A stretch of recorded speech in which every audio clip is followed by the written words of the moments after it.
Good morning.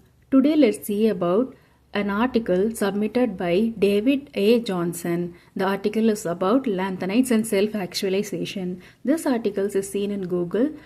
He submitted this article in April 7, 2012.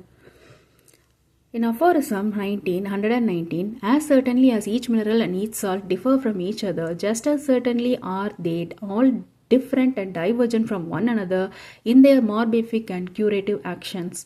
Samuel Hahnemann described the healthy human state as culminating in the freedom of pursue the higher purpose of one's existence. Similarly, more than 100 years later, Abraham Maslow popularized the term self-actualization, defining it as the full use and exploitation of one's talent, capacities, and potentialities.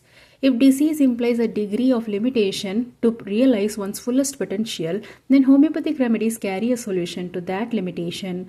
And for complaints specifically relating to self-actualization, the Lanthanide remedies are especially useful. With atomic number ranging from 57 to 71, the Lanthanides lie beyond silver and precede gold and are usually printed near the bottom of the most common periodic tables. More precisely, they are a subset of element hidden in the third column of the sixth horizontal row. The full homeopathic significance of this position becomes evident through John Scalton's explanation of framework of elements surrounding the Lanthanides. First articulated in his book Homeopathy and the Elements, and then expanded upon the secret Lanthanides. To review, Scalton was a former chemist turned homeopath who recognized themes of homeopathic indication with increasing elemental weights. He described how 4th, 5th and 6th horizontal rows reflect dilemmas related to one's performance in life. The 4th row include cuprum, which is task-oriented. Delusion, he is selling green vegetables. This row is also known as copper. The 5th row includes argentum and relates to gift of speech and writing, creative expression, new ideas, reflecting well to others. This is known as silver series. The 6th row includes aurum and relates to power, influence, heightened responsibilities. One holds oneself to a gold standard in which reflecting well to others is not enough, and this is known as gold series.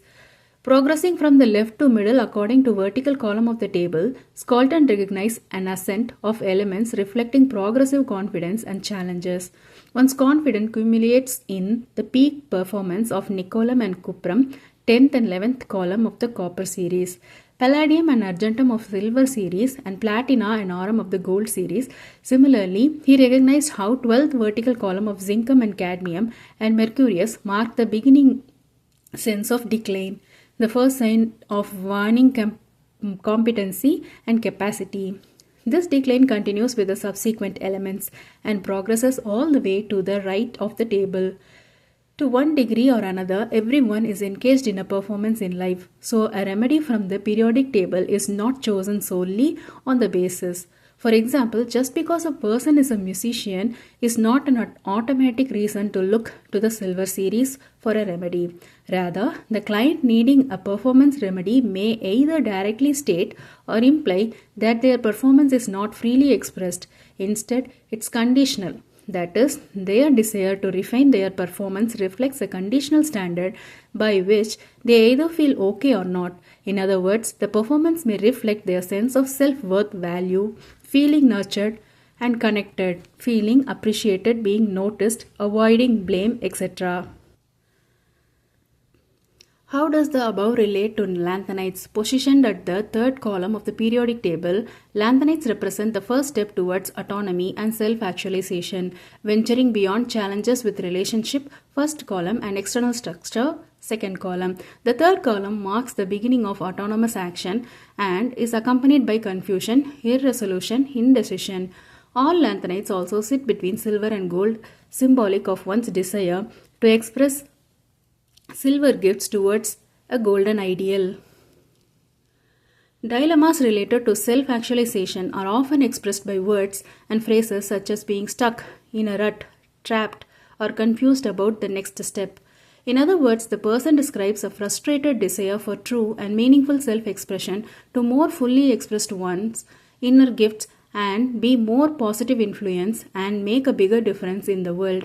There are also histories in which this problem is not immediately recognized or articulated by the client, But the homeopath sees that the client is inhibited in their self-expression, and by extension, the higher expression of their gift is thwarted. The client desires to direct their gift towards making a positive influence in the world, whether through their interpersonal interaction or their role in life, and yet they are repeatedly stymied in their efforts to do so. Once the theme of thwarted self-actualization becomes apparent, the next step is to decide which lanthanide to choose. The step is achieved by getting a sense of one's confidence in relation to more mundane tasks. For example, the client can be asked, "How is your confidence with respect to the new challenge?" The answer is reflection of their confidence relative to their talent, gifts, and potential, the often subconscious sense of their inner capacity. Discerning the client's level of confidence can be challenging because the homeopath will hear two coexisting threads of confidence. The confusion and indecision of third column is demonstrated indirectly by the person's dilemma with the self-actualization. Because the lanthanides sit beyond silver, the person may not have any qualms with respect to public performance. They may be fully confident with respect to their innate talents, but their work never seems to meet the light of day, or they could be working in jobs with high responsibility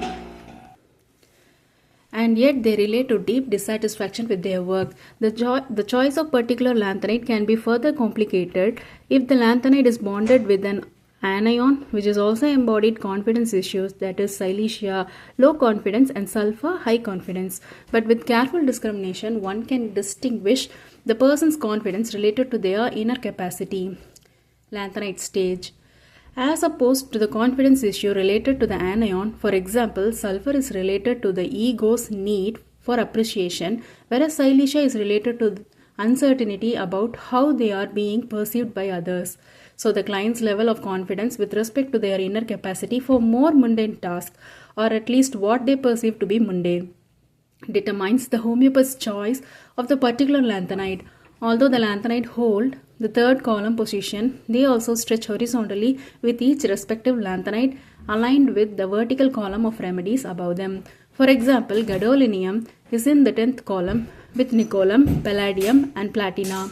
The homeopaths may hear the sense of one's self-confidence being stymied, third column, but may also hear the strong confidence of peak performance with the sensitivity to not being appreciated. Progression of lanthanide themes. Lanthanum, third. Confusion, irresolution, indecision, inaction, including new challenges on a relatively mundane level. Cerium. Temporary planes develop but usually change before any significant efforts have begun. Parasiodiamium. A feeling of needing to be so much more than one perceives oneself at present, and as efforts are made towards tackling a challenge, they seem to ultimately collapse. A frustrating feeling of 2 steps forward, 2 steps back. Neodymium. Anxiety with new challenges, a sense of sink or swim, that one is forced by circumstances to act even though one's preparation feels incomplete. Prometheum. Desires to gather fact from all available sources to gain control over a situation and ultimately ensure success. Desires the team approach to solving the problem. Samarium. Tackles challenges voluntarily as a means of testing one's capacity. Once the sense of challenge is gone, the person may move on to other challenge. Europium. No longer needing to test one's strength. What one lacks in capacity compensated for in terms of sheer perseverance, a sense of crawling through the desert to reach one's goal. Gadolinium. Conscientious about the final details of perfection, sensitivity to not being acknowledged or appreciated for one's talent. Terbium. Full confidence in one's inner capacity and talents, but nevertheless thwarted in their full outer expression. Dysprosium. Anxiety with respect to one's slipping capacity for every manifesting one's gift. What one previously accomplished in a mundane capacity takes much more effort. Holmium. A definite sense of compromise with repeated efforts to return to Past performance capacity, a temporary return, is followed by slipping back to the state of compromise. Erbium, a feeling of emptiness going through the motion, a hopelessness that one will ever return to a state in which expression of one's gift might be possible. Thulium, sentimental about one's past, clinging to memories of a time when circumstances might have allowed for one's greater influence. Yttrium, the dream of potential influence exists only in theory. If there had been different, those gifts could have changed the world. Lutetium, all hopes for potential influence has died, but nevertheless residual, last stand resistance to accepting the presence reality remains. After recognizing the particular column of confidence and respective lanthanide, one needs to understand what hangs in the balance between a successful or failed performance. If the client speaks of gaining or losing personal value, self-worth, or potential for generating or losing general value, that is money, then one could consider carbonicum as an anion because carbon holds a central place in our world in relation to generating value. Example, building carbon chains in photosynthesis or losing it burning carbon fuels. Or if the person speaks of fear of punishment, consequences for having done wrong, or being perceived as having done something wrong, then one can consider bromatum. Other anions may be conformed through their miasmatic qualities or keynotes. As with any other salt, at times the anion will be recognized first, and other times the cation is seen first. And at times the themes of cation and anions overlap. Therefore, all lanthanide salts are distinguished by very subtle differences, and one must be sure the gestalt of the salt is consistent with the total symptom picture. In other words, one should be very confident about the cation, anion, and then work from the perspective to understand the other half of the compound. Selected anion themes such as arsenicum is cold, fastidious, anxious, emphasize on gaining or losing security. Bromatum, avoiding the persecution, punishment, embarrassment. Carbonicum, value and worth in relation to productivity, general and personal. Fluoratum, syphilitic tendency, superficial appearance, connections, hidden decay. Iodatum, warm, high metabolism and activity. Muriaticum, connection and disconnection, nurtured, not nurtured, disappointment. Nitricum, anticipatory anxiety, fear of height, narrow and out of control situation. Oxidatum, sensitivity and imaginary fears, inspired, inspiring, may feel victimized. Phosphoricum, sensitivity with imaginary fears related to dark, thunderstorm. Silicatum, cold, sensitivity to criticism, desire to reflect a fixed image to others. Sulfuricum, runs warm, disorderly, censorious, ego, desire for appreciation. One final consideration at the far right of the horizontal rows are noble gases, signifying a limbo-like dormancy between the completion of one stage of life and the beginning of the next. The language of noble gases can at times be confused with lanthanides, but is distinguished by the fact that these remedies have gaseous qualities of very strong sensitivity to the environment, as well as problems with bonding and sense of separation from others. One may also hear themes of past and present relating to the elements on either side of the gas. Chemically, the noble gases, whose outer electron shell is complete and hence do not bond with other elements, may be better understood by viewing the periodic table in the spiral format, which helps to clarify their atomic position between the elements preceding and following them. To summarize, in recognition to a lanthanide theme in practice, one may perceive mineral language through words in the history indicating structure and order. A performance theme, one is hoping to refine or express their performance. Silver gifts, which his client wants to manifest in a golden ideal to be good as gold, but for various reasons the full expression is thwarted. The homeopath must then determine the client's relative degree of confidence with respect to mundane challenges. This gives an indication of how confident they are relative to their inner potential and in turn determines the particular lanthanides indicated for the client state.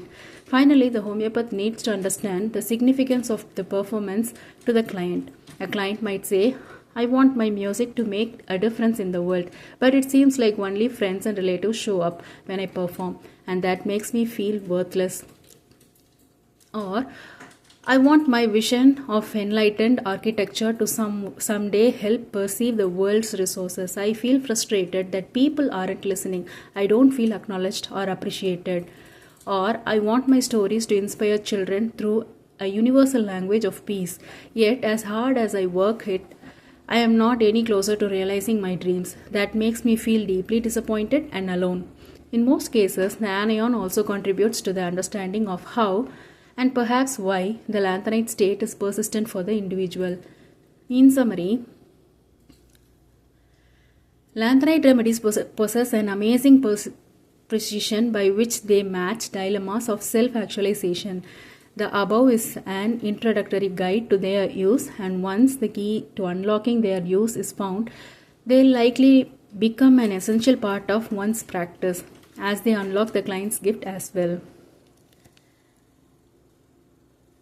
Editorial note: the article was originally published in American Homeopath 2011. Thank you.